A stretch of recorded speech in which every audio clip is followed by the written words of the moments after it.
एक शहर में सुरेश नाम का एक व्यक्ति रहता था।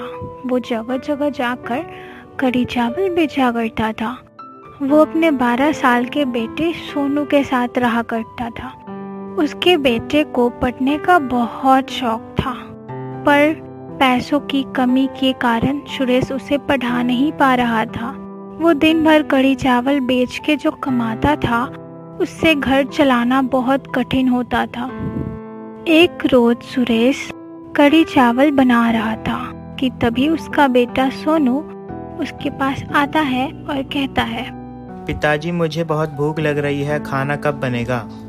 बेटा बस थोड़ी देर रुको, मैं यहाँ कढ़ी चावल बना के तुम्हें खाना देता हूँ। सुरेश सोनू को खाना खिलाता है और कहता है, सोनू तुम खाना खा लो, फिर मुझे कढ़ी चावल बेचने भी जाना है। पिताजी काश मैं भी स्कूल जा पाता। सोनू बेटा तुम चिंता मत करो, मैं पैसे जमा कर रहा हूँ, फिर तुम्हें एक अच्छे से स्कूल में भेज दूंगा, फिर तुम खूब मन लगा के पढ़ना। जी पिताजी।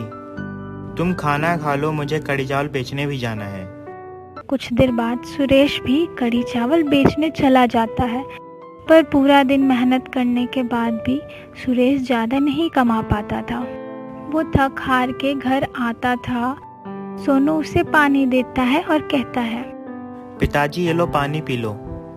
सुरेश पानी पीता है। तभी सोनू, क्या हुआ, आप इतने उदास क्यों हो आज? सोनू बेटा आज कुछ कमाई नहीं हो पाई है, पता नहीं क्या होगा, कुछ समझ नहीं आ रहा। पिताजी आप परेशान ना हो, सब ठीक हो जाएगा, आप रुको मैं खाना लाता हूँ। सोनू दोपहर का बचा हुआ खाना प्लेट में रखकर सुरेश के पास लेकर आता है और कहता है, पिताजी ये लो खाना खा लो। सुरेश और सोनू दोनों खाना खाते हैं और कुछ देर बाद वो सो जाते हैं। अगले दिन सुरेश कढ़ी चावल बनाने के बाद उसे बेचने जाने लगता है। तभी सोनू उसे कहता है, पिताजी क्या मैं भी आपके साथ चलूं आज? पर सोनू बेटा तुम क्या करोगे मेरे साथ आके? पिताजी मुझे भी आपके साथ जाना है, मुझे आज कुछ बाहर खाने का मन है। ठीक है बेटा तुम चलो मेरे साथ।